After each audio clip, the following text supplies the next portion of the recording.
दुसऱ्या सेलला चार्जिंगला लावलंय. आता सांगा ऑडिओ व्हिडिओ.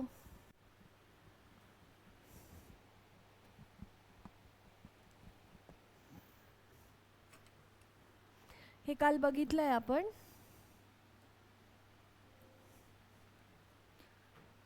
पेशीचा सगळ्यात पहिले शोध कोणी लावलाय ऑनलाईन? Robert Hooke.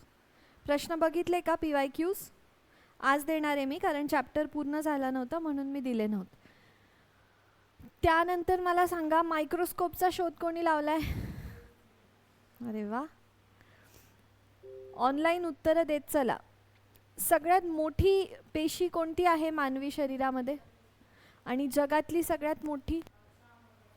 मग लांब कोणती आहे? चेतापेशी लांब आहे, मोठी अंडाशय. त्यानंतर मला सांगा फ्लुइड मोझॅक मॉडेल कशाला म्हटलंय? फ्लुइड मोझॅक मॉडेल मी सांगितलं होतं, बर्फ जर बनवला तर बर्फ कसा इकडून तिकडे पळतो. फ्लुइड मोझॅक सांगितलं होतं, प्रोटीन इकडून तिकडे पळतात. पेशी पटल सेल मेम्ब्रेनचं हे इथे होतं बघा, हे फ्लुइड मोझॅक मॉडेल सिंगर यांनी मांडला होता तो सिद्धांत. त्यानंतर एक काल सांगायचं राहिलं, हां, आणि अजून एक गोष्ट, थोडंसं इंग्लिश जास्त, म्हणजे मराठी तर राहीलच पण इंग्लिश पण जेवढं मराठी आहे तेवढं राहील, कारण काही आपले इंग्लिशमधनं समजणारे विद्यार्थी आहेत. हां, राईट गोदावरी. काही इंग्लिशमधनं समजणारे विद्यार्थी आहेत, तर त्यामुळे दोन्ही भाषेमध्ये बायलिंग्वल राहिलं. हां, तर हे सायटोप्लाझम जे होतं पेशीपटल, ते प्राणी सेलमध्ये, ॲनिमल सेलमध्ये जास्त दाट असतं कम्पेअर्ड टू प्लांट सेल. ठीक आहे, हे लक्षात ठेवा. नोट्स डाउनलोड केले का? नोट्स पूर्ण मिळालेले आहेत, नीट त्याचा अभ्यास करा. ऑनलाईनच्या विद्यार्थ्यांनी पण नीट अभ्यास करा. हां, प्लाझ्मा मेम्ब्रेन बरोबर आहे.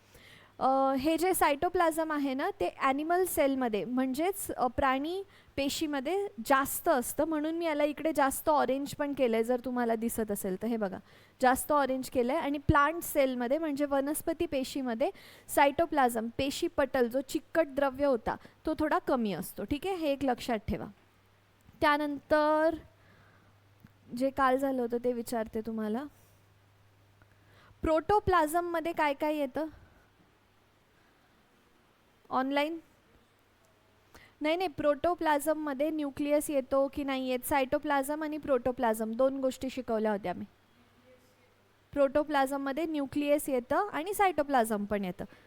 आपण सायटोप्लाझममध्ये न्यूक्लियस म्हणजे केंद्रक येत नाही. आता आज आपण सेलचे ऑर्गॅनल्स बघणार आहोत, म्हणजे पेशीचे वेगवेगळे अंगके बघणार आहोत. ठीक आहे, एवढे सगळे अंगके आहेत. याच्यावरती खूप क्वेश्चन्स येतात, ते आपल्याला हे जेव्हा एकदा झालं की मग पेशी धडा आपला संपून जाईल आणि तुम्ही कोणतेही PYQs मग सोडवू शकता. न्यूक्लियस प्लस सायटोप्लाझम प्रोटोप्लाझममध्ये येतं, बरोबर आहे. ठीक आहे, सगळ्यात आधी पहिलं आपल्याला न्यूक्लियस, दॅट इज युअर केंद्रक, ते बघायचं आहे. काल मी तुम्हाला दाखवलं होतं. हा जो पार्ट आहे, एक मिनटं मला पेन घेऊ द्या. हा जो पार्ट आहे हा पिंक कलरचा, ठीक आहे, तर हा न्यूक्लियस आहे. आता तुम्हाला दिसतंय का? मला कळणार नाही, झूम पण नाही होते. ठीक आहे, असं करते मी. हां, हे बघा, इथे तुम्हाला की नाही प्लेन दिसत असेल. हा जो न्यूक्लियस आहे इथे प्लेन दिसतोय आणि इथे थोडंसं तुम्हाला लाईन दिसत आहेत का? तर प्राणी पेशी ज्या असतात, ॲनिमल सेल ज्या असतात, त्याच्यामध्ये न्यूक्लियसला थोड्या थ्रेड असतात, थोडे फिलामेंट्स असतात, जे तुम्हाला इथे दिसत आहे. पण जे ॲनिमल सेल असतं त्याच्यामध्ये जो न्यूक्लियस, जो केंद्रक आहे, तो थोडा लूजली फ्रॅगमेंटेड असतो, तेवढे जाळे नसतात. हे एक लक्षात ठेवा. याच्या आधी मी तुम्हाला पेशीपटल सायटोप्लाझमबद्दल सांगितलं की सायटोप्लाझम ॲनिमल सेलमध्ये जास्त प्रमाणात असतं कम्पेअर्ड टू प्लांट सेल. याच्यामध्ये आता लक्षात ठेवा, केंद्रकामध्ये म्हणजेच न्यूक्लियसमध्ये जो ॲनिमल सेल आहे, ॲनिमल सेलमधलं जे न्यूक्लियस आहे ते थोडं जाळीदार असतं, फ्लॅगमेंटेड असतं. प्लांट सेलमधलं तेवढं नसतं. ठीक आहे, आता आपण न्यूक्लियसचा अभ्यास करू. सगळ्यात आधी न्यूक्लियसचा शोध रॉबर्ट ब्राउन यांनी लावलेला आहे. पेशीचा शोध कोणी लावला होता? Robert Hooke. आणि हे रॉबर्ट ब्राऊननी काहीतरी केलेलं आहे. आपण शिकलोय कालच्या स्लाईडमधले सगळ्यात लास्टचे हे जनक होते एका गोष्टीचे. काही आठवतं का? हेच सांगितलंय त्यांनी की प्रत्येक सेलमध्ये न्यूक्लियस असतो.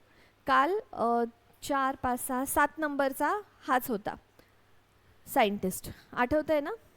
ठीक आहे. तर रॉबर्ट ब्राऊन यांनी 1831मध्ये, हे वर्ष कोणीच विचारणार नाही तुम्हाला, रॉबर्ट ब्राऊननी न्यूक्लियस केंद्रकाचा शोध लावला होता. त्यानंतर याची रचना कशी आहे केंद्रकाची? केंद्रकाभोवती दुहेरी पटल म्हणजे डबल मेम्ब्रेन, न्यूक्लिअर मेम्ब्रेन जी आहे ती डबल असते. हा समजा केंद्रक आहे तुमचा, तर याच्या भोवती अशा 2 डबल लेयर असतात. लक्षात ठेवा केंद्रकाभोवती डबल लेयर असतात, पण जेव्हा आपण लायझोझोम शिकणार आहे हा सिंगल मेम्ब्रेनचा असतो.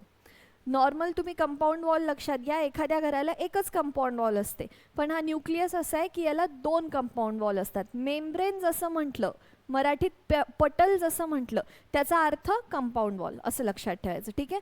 तर याला दुहेरी पटल असतं, म्हणजेच काय, याला न्यूक्लिअर डबल मेम्ब्रेन असते, ज्याला लहान छिद्र असतात. हे जे आहे याला छिद्र असतात.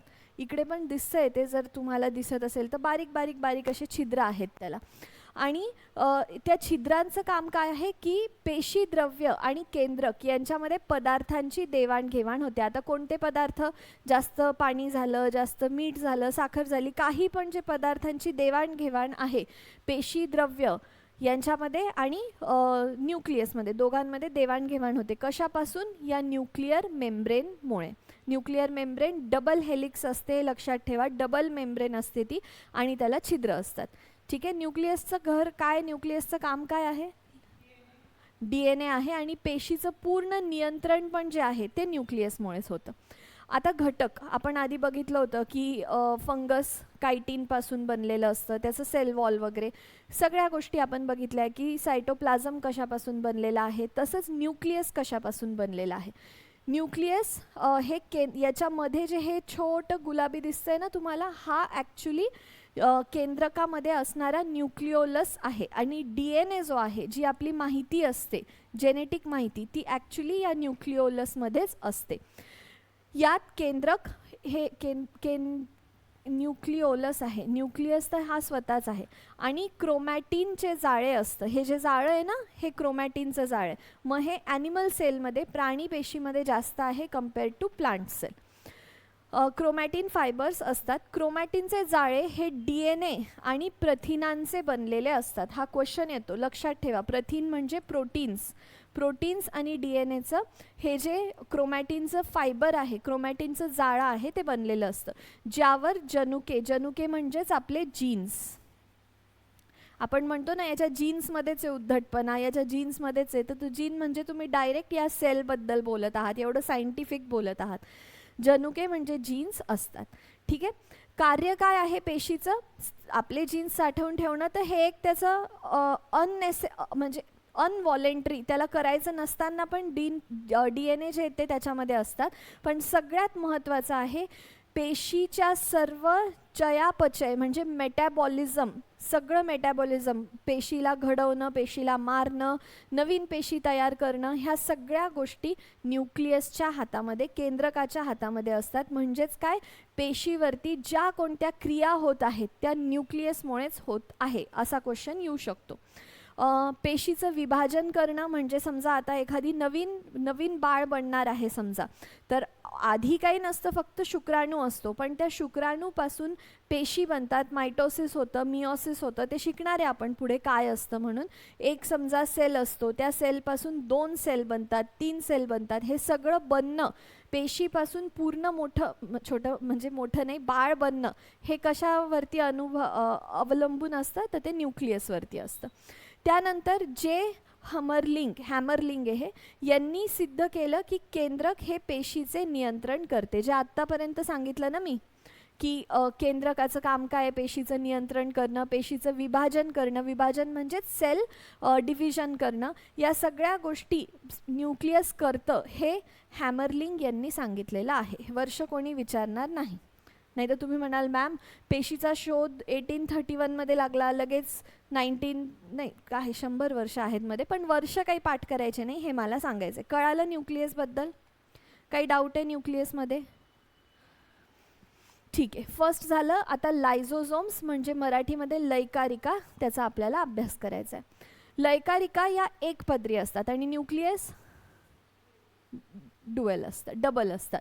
लैकारिका या एकपदरी असतात. ह्या इथे आहेत बघा लैकारिका, ह्या नाही, हे तर मायटोकॉन्ड्रिया, सॉरी, या लैकारिका आहे. ठीक आहे, याच्यामध्ये डायजेस्टिव्ह एन्झाईम असतात.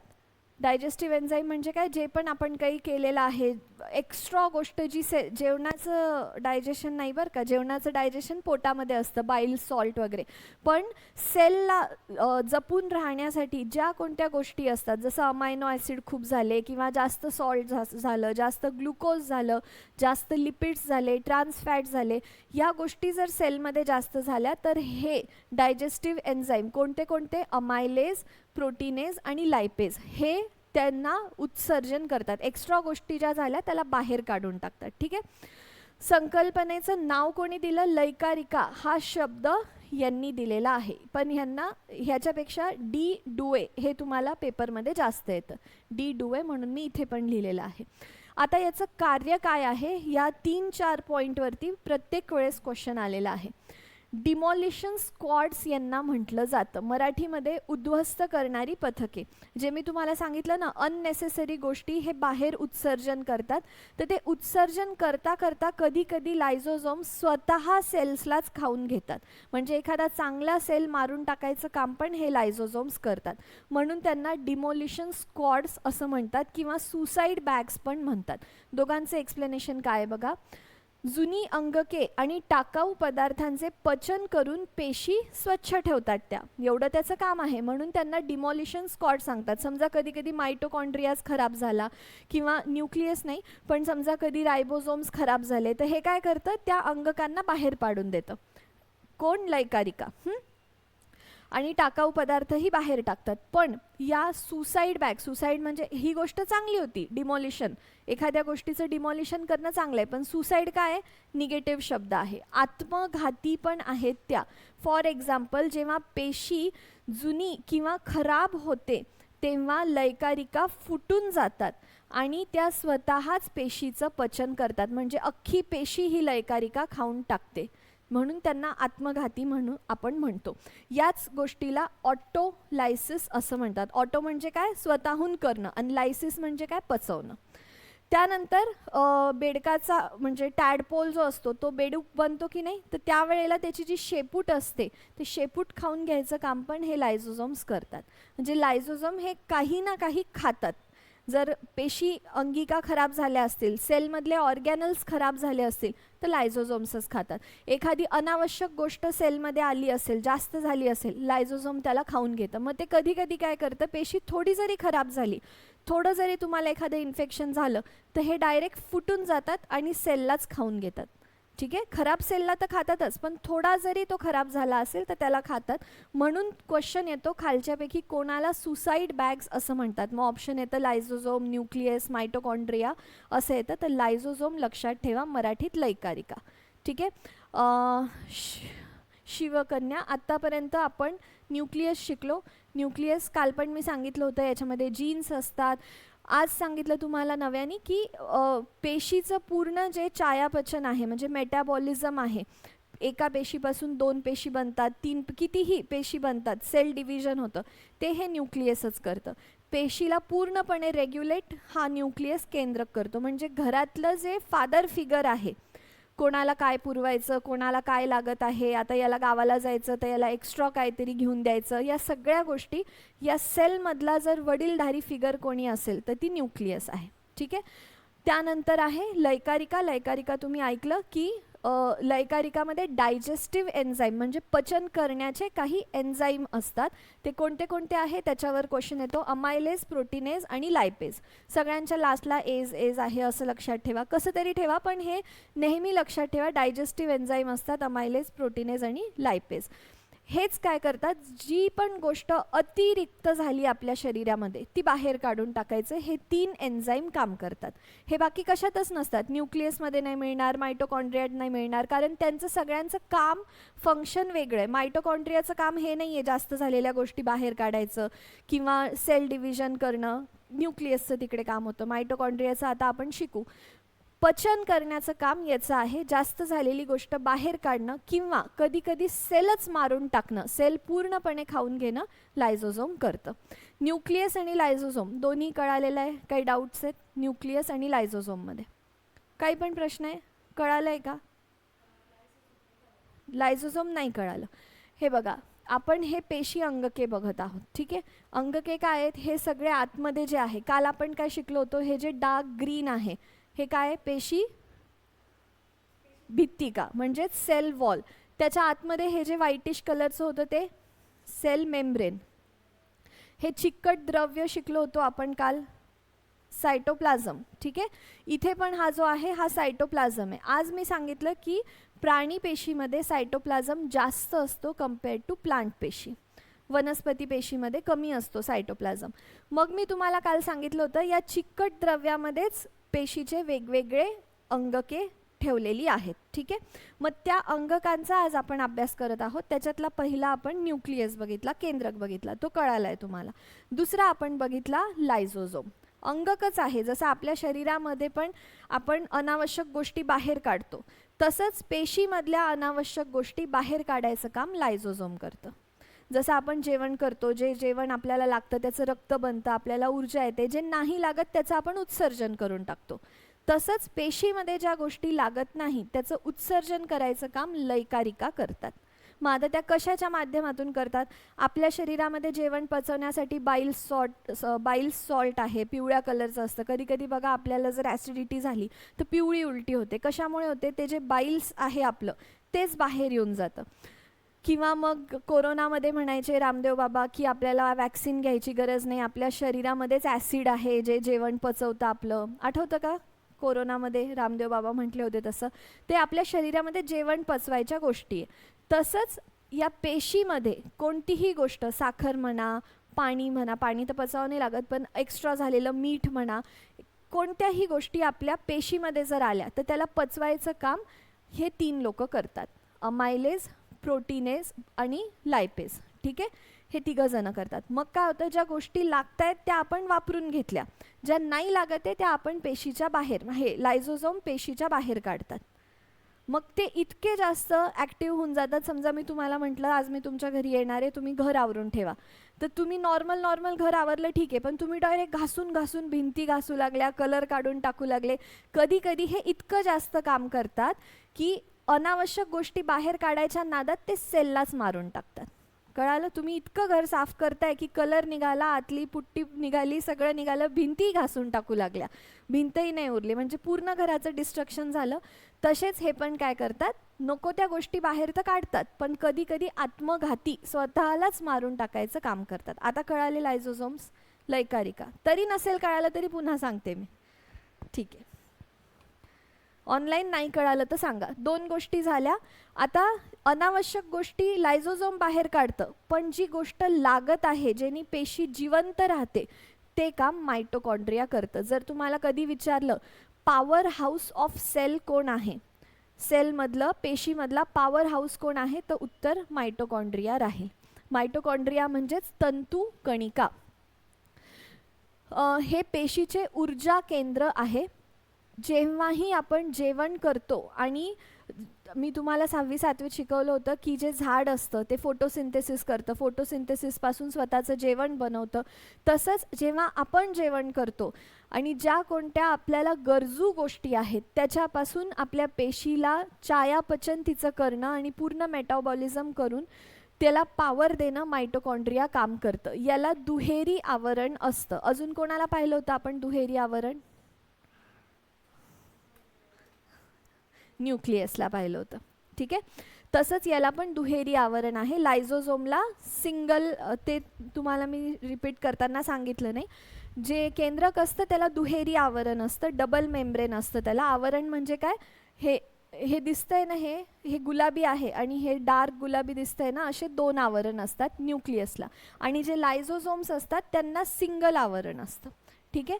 आता हे दुसरे आले, आता मायटोकॉन्ड्रिया, हा मायटोकॉन्ड्रिया आहे, हा मायटोकॉन्ड्रिया आहे, हे सगळे मायटोकॉन्ड्रिया. एखाद्या सेलमध्ये एकापेक्षा जास्त मायटोकॉन्ड्रिया असू शकतात, पण एका सेलमध्ये एकापेक्षा जास्त न्यूक्लियस असू शकत नाही, केंद्रक असू शकत नाही.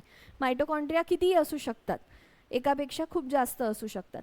मग ह्यांना दुहेरी आवरण आहे, हे पॉवर हाऊस आहे. 2 आले MCQ तर ह्या 2च कॉन्टेंटमधनं येतो मायटोकॉन्ड्रियासाठी. यांचं काम काय आहे? कर्बोदके आणि स्निग्ध पदार्थांचं ऑक्सिडीकरण करणं आणि त्याच्यापासून ATP बनवणं. ATP वरती एकदा फुल फॉर्म आला होता, लेखा कोशागार होतं पण सरळ सेवा होती कोणती तरी. ॲडिनोसिन ट्रायफॉस्फेट हे ATPचा फुल फॉर्म आहे. च्या रूपात ऊर्जा तयार करतं. जसं आपण झाडामध्ये बघितलं होतं, झाडं पण ऊर्जा तयार करतात, त्यामध्ये ग्लुकोज फायनल प्रोडक्ट असतं. तसं आपल्या शरीरामध्ये आपण जेव्हा जेवतो तेव्हा ATP पासून आपल्या ATP बनतं, तेच आपल्यासाठी ऊर्जा असतं. मग ATP बनवायचं काम केंद्रकाचं आहे, लायझोसोमचं आहे की मायटोकॉन्ड्रियाचं आहे? ठीक आहे. पॉवर हाऊस ऑफ सेल कोण आहे असा क्वेश्चन आला तर?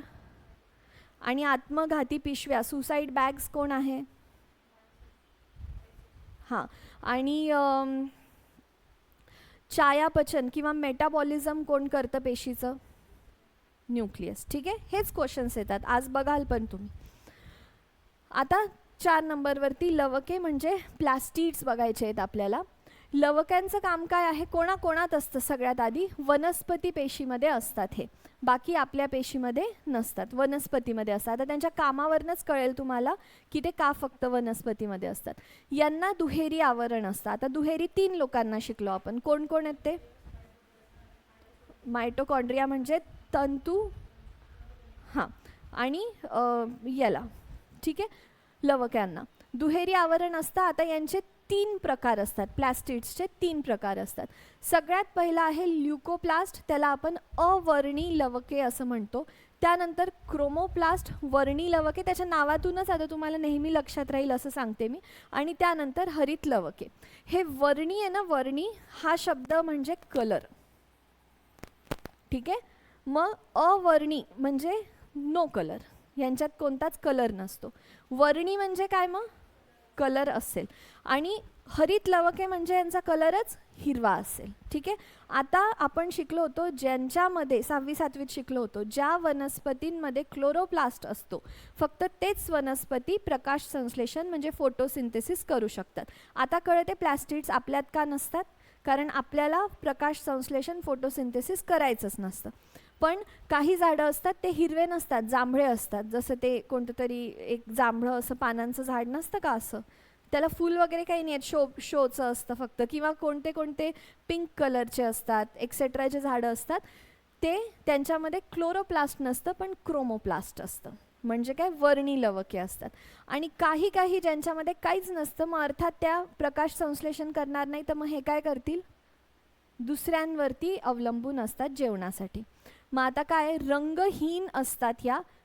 अवर्णीय तर ह्या रंगहीन असतात. अन्नाची साठवण करतात. म्हणजे काय?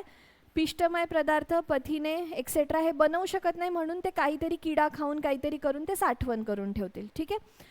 वर्णी लवके म्हणजे क्रोमोप्लास्ट असतात, ही रंगीत असतात, जसं की नारंगी, पिवळा, हिरवा सोडून बाकी कलर यांच्यामध्ये असतो. आणि जी हरित लवके असतात, त्याचा आता जेव्हा आपण 6वी-7वीत शिकलो होतो तेव्हा हरित लवके म्हणायला अवघड जात होतं, पण आता कळलं हा लवक शब्द आणि त्याच्या आधी हरित आला म्हणजे ग्रीन प्लास्टिड्स असतात त्याच्यामध्ये. हिरव्या रंगाची असतात. वनस्पतींमध्ये प्रकाश संश्लेषण क्रोमोप्लास्ट करतील की क्लोरोप्लास्ट करतील? क्लोरोप्लास्ट. ठीक आहे. फोटोसिंथेसिस करून ऊर्जा निर्माण करतात, म्हणून वनस्पती पेशीमध्ये प्लास्टिड्स किंवा क्लोरोप्लास्ट असतात, प्राणी पेशीमध्ये नसतात. कळालं? 3 प्रकारच्या असतात, वर्णी, अवर्णी आणि हरित लवके. याच्यावरती एकदम मस्त क्वेश्चन्स काढते बरं का, आयोगामध्ये खूप छान क्वेश्चन्स येतात त्याचे. जर असं समजून घेतलं तर क्वेश्चन सोडवता येईल, नाही तर जेव्हा तुम्ही पाठ करता तेव्हा वर्णी काय, अवर्णी असं ते अवघड होऊन जातं. आता व्हॅक्युओल्स 6वी-7वीत पण शिकवलं होतं मी की प्राणी पेशीमध्ये, ॲनिमल सेलमध्ये खूप मोठा एकच व्हॅक्युओल असतो. व्हॅक्युओल म्हणजे हे रिक्तिका. ठीक आहे. आणि ॲनिमल सेलमध्ये एखादा छोटासा, एखाद दोन छोटेसे असे असतात. हा जो मोठा निळ्या कलरचा दिसतोय ना, हाच व्हॅक्युओल आहे. ठीक आहे. आपल्यामध्ये हे जे छोटे छोटे दिसत आहेत ना, एखाद दोन असे व्हॅक्युल्स असतात. तर UPSCमध्ये पण हाच क्वेश्चन आला होता की plant cell has one big vacuole. तर ते विधान बरोबर आहे. काय काम असतं त्यांचं? रिक्तिकाचं. पेशीतील स्थायू, स्थायू म्हणजे सॉलिड गोष्ट एखादी, आणि द्रव म्हणजे लिक्विड गोष्ट. पेशीतील सॉलिड आणि लिक्विड पदार्थांची साठवणाऱ्या पदार्थ जे त्याला साठवून ठेवायचं काम हे करतात व्हॅक्युल्स. म्हणून ते एवढं मोठं आहे. आता प्लांट सेलमध्ये मोठं काय? कारण त्याला खूप, प्लांट सेलला म्हणजे वनस्पती पेशीला पाणी खूप साठवून ठेवावं लागतं स्वतःच्या पेशीमध्ये, म्हणून त्याचं व्हॅक्युअल मोठं असतं. खूप जास्त द्रव्यामध्ये मिनरल्स पण साठवून ठेवावे लागतात, त्याला पोषक घटके पण साठवून ठेवावे लागतात, म्हणून हा मोठा असतो. ठीक आहे. कोणात असतं? प्राण्यांमध्ये हे आकाराने लहान, आपल्यात लहान असतात आणि तात्पुरत्या असतात. जेव्हा लागत आहे तेव्हा बनणार, जेव्हा नाही लागत तेव्हा नाही राहणार. पण वनस्पती पेशीमध्ये या मोठ्या व कायमस्वरूपी असतात. का? कारण की क्षार, क्षार म्हणजेच मिनरल्स, जीवनसत्व म्हणजेच विटॅमिन्स आणि पाणी हे साठवून वनस्पतीला जास्त ठेवावं लागतं, म्हणून त्यांच्यामध्ये मोठी आणि कायम स्वरूपाची रिक्तिका व्हॅक्युअल असते. आपल्यामध्ये टेम्पररी असते आणि छोटी असते, खूप छोटी कम्पेअर्ड टू वनस्पती पेशी. कार्य काय आहे? पेशीच्या परासरणीय दाब म्हणजे ऑस्मोटिक प्रेशर. ऑस्मोटिक प्रेशर म्हणजे काय? बाहेर समजा किंवा झाडाला समजा खूप दिवसाचं तुम्ही पाणी नाही दिलं तर त्याच्या जे पानं असतात त्याला सुरकुत्या पडतात किंवा मान गाळून टाकतं झाड, त्याला आपण ऑस्मोटिक प्रेशर म्हणतो. अचानक झाडावरती आलेला स्ट्रेस, त्या स्ट्रेस पासून नियंत्रण करायचं काम व्हॅक्युअल करतं. जर तुम्ही असंच लक्षात घेतलं ना की तो खूप मोठा असतो आणि त्याच्यामध्ये पाणी साठवून ठेवतात, तरी तुम्हाला त्याचं कार्य काय आहे ते लक्षात राहील. ठीक आहे. अमिबासारख्या एकपेशीय सजीवांमध्ये ते उत्सर्जनाचं काम करतात. म्हणजे अमिबा म्हणा किंवा पॅरामेशियम म्हणा, युग्लिना म्हणा, तर त्याच्यामध्ये ते एकच पेशी असतं, म्हणून त्याच्यामध्ये जास्त काही असं डिफरन्सिएशन नसतं. तर उत्सर्जनचं काम पण हाच पेशी, हा जो व्हॅक्युअल आहे तो करून टाकतो. ठीक आहे. काही अडचण आहे व्हॅक्युअलमध्ये, रिक्तिकामध्ये? पक्क. आता जर का मी म्हटलं खालच्यापैकी सगळ्यात मोठी पेशीमधली अंगके कोणती आहेत? मायटोकॉन्ड्रिया, सायटोप्लाझम, लायझोझोम आणि रिक्तिका. सायटोप्लाझम तर येतच नाही, ते पेशी अंगकच नव्हतं. ठीक आहे. आता गोल्गी ॲपॅरेटस, याला गोल्जी पण म्हणतात, इंग्लिशमध्ये गोल्गी जास्त म्हणतो आपण. कुठे गेले? हां, हे जे आहेत ना, हे गोल्गी ॲपॅरेटस आहेत. पेशीचा रासायनिक कारखाना, हा MCQ येतो. केमिकल फॅक्टरी, केमिकल फॅक्टरी म्हणून गोल्गी ॲपॅरेटस काम करतात. आणि याचा शोध जो आहे तो कॅमिलो गोल्जी यांनीच लावला होता, म्हणून त्याचं नाव पण गोल्जी ॲपॅरेटस असं ठेवण्यात आलं. रचना हे 5 ते 8 चपट्या पिशव्यांचे बनलेले असते, ज्यांना आपण सिटर्नी असं म्हणतो. कार्य काय याचं? पेशीच्या स्त्रावी अंगक म्हणजे सिक्रिटरी ऑर्गन्स, जे काही सिक्रिशन होत आहे ते तयार झालेल्या पदार्थांमध्ये बदल करतं. कळालं का? की काही कळालं नाही? गोल्जी ॲपॅरेटसमध्ये काही पण केमिकल रिॲक्शन जे आहे आपल्या शरीरामध्ये, समजा जेवणापासून ऊर्जा तयार झाली, आता ही ऊर्जा आपल्याला मिळाली काही ना काही काम करायसाठी, मेटाबॉलिझम करण्यासाठी, त्या गोष्टी गोल्जी ॲपॅरेटस करतात. याच्यावरती क्वेश्चनच एवढाच येऊ शकतो, शोध कोणी लावलेला आहे आणि रासायनिक कारखाना, हे 2 गोष्टीवरती याच्यावर क्वेश्चन येऊ शकतो. आणि लास्ट आहे एंडोप्लाझ्मिक रेटिक्युलम. हे पेशीतील तरल पदार्थांनी, तरल म्हणजे काय सांगा बरं?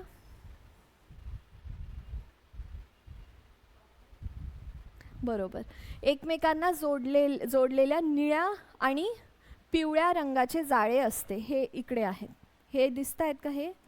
हे गोल्जी ॲपॅरेटस हे सगळे. ठीक आहे.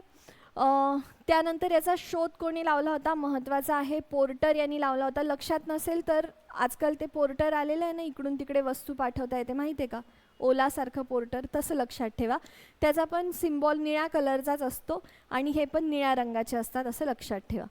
कार्य पेशीला आधार देणे, प्रथिने व स्निग्ध पदार्थांचे वहन करणे, सगळीकडे वहन करणं, आणि विषारी पदार्थ पेशीबाहेर टाकणं. हे विषारी टाकतं, अनवॉन्टेड गोष्ट टाकणारे लायझोझोम आहे, हे विषारी. एखादी गोष्ट आपण समजा काहीतरी पॉयझनस झालं, साप चावला आणि ते समजा आपल्या पेशीमध्ये जाते, त्याचं सापाचं जहर ते इकडे येतं. पण जर एखादी गोष्ट जास्त झाली, खूप जास्त मीठ शरीरामध्ये झालं, तर ते बाहेर काढायचं काम याचं नाही आहे, कोणाचं राहील? लायझोझोमचं राहील. बरोबर आहे. याचे दोन प्रकार आहेत.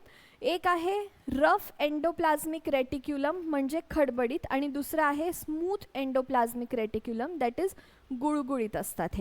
हे जे वरती तुम्हाला दिसत आहेत ना असे रफ, हे जे थेंब थेंब दिसत आहे हे रफ आहे, आणि ज्यांना दिसत नाही आहे ते स्मूथ आहेत.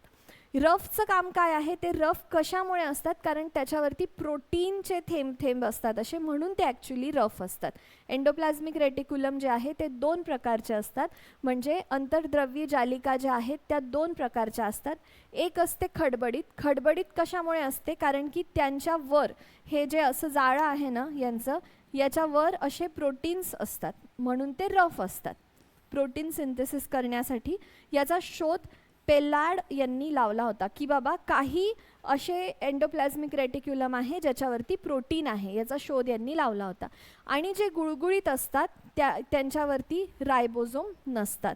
हे स्निग्ध पदार्थांची निर्मिती करतात. स्निग्ध असतात म्हणूनच ते सॉफ्ट असतात. ठीक आहे, हे झाले आहेत आपले. ओके, पेशी अंगके सगळे झालेले, आणि पेशी हा धडाच आपला संपलेला आहे. एक गोष्ट फक्त राहते तुम्हाला, राहते नाही आत्ताच सांगून देते. प्लांट सेल आणि ॲनिमल सेल हे मी तुम्हाला वेगवेगळं असं करून शिकवलं नाही, पण स्टार्टिंगपासून जेव्हापासून पेशी आहे तेव्हापासून मी ह्या दोन गोष्टी दाखवत आले तुम्हाला. आता आपण आत्तापर्यंत जे या दोघांमध्ये वेगवेगळं शिकलो ते काय काय? याच्यामध्ये व्हॅक्युओल मोठा असतो, याच्यामध्ये व्हॅक्युओल छोटा असतो. याला सेल मेम्ब्रेन असते, याला असते. ठीक आहे, याला सेल वॉल पेशी भित्तिका त्याला नसते. त्यानंतर याच्यामध्ये जे व्हॅक्युअल्स आहे ते कायमस्वरूपीचे असतात की नसतात? याच्यामध्ये कायमस्वरूपीचे असतात. त्यानंतर मायटोकॉन्ड्रिया दोघांमध्ये असतो, लायझोझोम दोघांमध्ये असतो. कधी पण त्यांचं फंक्शन विचारलं तर सांगता येईल तुम्हाला. एकच गोष्ट आता राहिली, युकॅरियोटिक सेल आणि प्रोकॅरियोटिक सेल. युकॅरियोटिक आणि प्रोकॅरियोटिक तेवढं एक उद्या घेऊन टाकेल मी. उती छोटा आहे, उतीसोबत युकॅरियोटिक प्रोकॅरियोटिक घेऊन टाकेल, आणि मग पेशी हा धडा संपून जातो. उद्या आपण उती बघू. ठीक आहे, काही डाऊट आहे का आज? ते आरतीकडे जे पुस्तक आहे ते आहे का तुमच्याकडे PYQचं? तसं मला सगळ्यांना देणंच आहे, मी देते PYQ तुम्हाला. PYQ आता पेशी झाल्या सोडवायचे आहेत घरी जाऊन आज. ठीक आहे, आता तुमचं इतिहासचं लेक्चर होईल, त्याच्यानंतर राज्यशास्त्राचं लेक्चर होईल. ठीक आहे, काही डाऊट आहेत का विचारा ऑनलाईन. न्यूक्लियस प्लस हां आधीचं उत्तर बरोबर आहे. प्लाझ्मा मेम्ब्रेन, एक सेल. ओके, हे कालच झालं असतं आपलं, आज उती झालं असतं मग जर काल हे संपवलं असतं.